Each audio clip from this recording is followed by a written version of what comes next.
Hello students, welcome to my channel smart study. उम्मीद करती हूँ आप सब लोग अच्छे होंगे। तो स्टूडेंट्स, आज मैं आपके साथ जिस टॉपिक को डिस्कस करूंगी वो है war and treaty with Seleucus. Okay students, तो इस वीडियो में हम लोग ये पढ़ेंगे ना कि चंद्रगुप्त मौर्य ने सेल्यूकस के साथ कौन सी वॉर की थी और इस वॉर का क्या नतीजा हुआ था और इन दोनों के बीच में जो ट्रीटी हुई थी इसको देखेंगे। लेकिन स्टूडेंट्स, वीडियो स्टार्ट करने से पहले आपसे एक छोटी सी रिक्वेस्ट है। अगर आप मेरे चैनल में नए हो और चैनल को अभी तक सब्सक्राइब नहीं किया तो चैनल को सब्सक्राइब कर ले और वीडियो अच्छी लगे तो इसे लाइक और शेयर करना ना भूले। तो आइए स्टूडेंट्स, मैं आपका और ज्यादा टाइम ना लेते हुए आज के अपने वीडियो की शुरुआत। स्टूडेंट्स, जैसे कि आज का हमारा डिस्कशन पॉइंट है war and treaty with Seleucus. Okay students, तो देखिए अभी हम लोग ये जानते हैं कि चंद्रगुप्त मौर्य और सेल्यूकस के बीच में क्यों वॉर हुई थी और इस वॉर के नतीजे में जो ट्रीटी हुई थी इसके बारे में पढ़ते हैं। तो देखिए हमारा फर्स्ट पॉइंट क्या है। After the death of Alexander his vast empire was divided among his general. जैसे कि मैंने आपको बताया था ना कि अलेक्जेंडर जो थे वो मैसेडोनियन एम्पायर के किंग थे और साथ ही साथ इन्होंने नॉर्थ वेस्टर्न साइड से इंडिया में अटैक किया था। ओके, तो देखिए अब क्या हो रहा है ना कि जैसे ही अलेक्जेंडर का डेथ हो जा रहा है, अलेक्जेंडर के डेथ के बाद इनकी जो वास्ट एम्पायर है जिसका नाम क्या है मैसेडोनियन एम्पायर, उसको क्या किया जा रहा है, इनकी जो जनरल है, ठीक है, अलेक्जेंडर के जो जनरल है उनके बीच में डिवाइड कर दी जा रही है। ओके, तो देखिए आगे क्या हो रहा है। Syria and India fell to Seleucus share.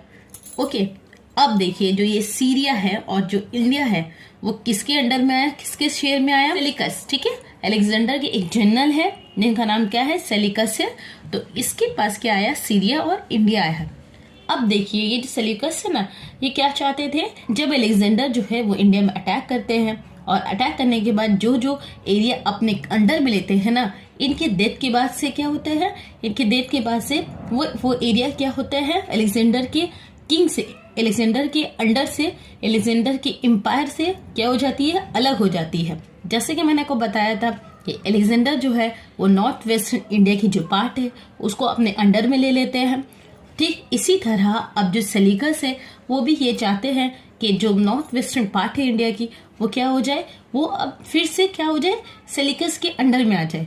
Okay, तो देखिए इसके लिए क्या करते हैं ना, वो रिवर इंडस में क्या करते हैं, अपने आर्मी के साथ पहुंच जाते हैं। अब देखिए वो क्या करते हैं, वो अपने आर्मी लेकर रिवर इंडस जो है इसके किनारे में, इसके बैंक में पहुंच जाते हैं। अब यहाँ पर पहुंचने के बाद चंद्रगुप्त मौर्य और सेल्यूकस के बीच में लड़ाई शुरू होती है। तो देखिए आगे, the war took place between the two sides in 305 BC।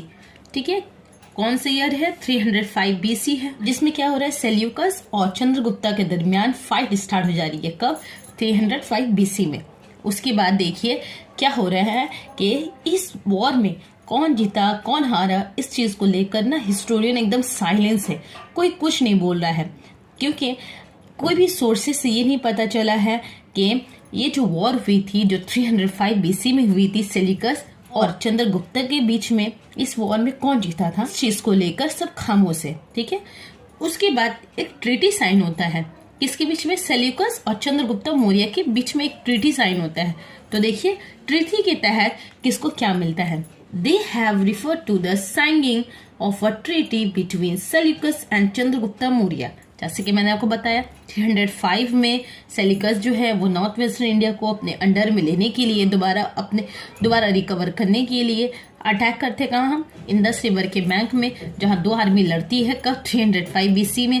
इस बात को लेकर एक वॉर में कौन जीता है, सेल्यूकस या चंद्रगुप्ता, इस चीज को लेकर हिस्टोरियन साइलेंस है। अब क्या होता है, वॉर हुई, वॉर होने के बाद सेल्यूकस और चंद्रगुप्त मौर्य दोनों एक ट्रीटी साइन करते हैं।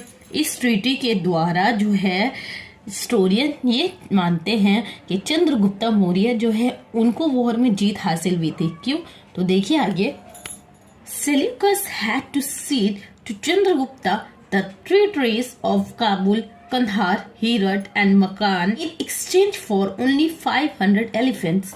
क्या हुआ, ट्रीटी, ठीक है, जो ट्रीटी इन दोनों के बीच में हुई थी, इन ट्रीटी द्वारा जो सेल्यूकस है वो चंद्रगुप्त मौर्य को क्या क्या देते हैं, जो काबुल, कंधार, हीरत और मकरान की जो टेरिटरीज है वो चंद्रगुप्त मौर्य को वो दे देते हैं।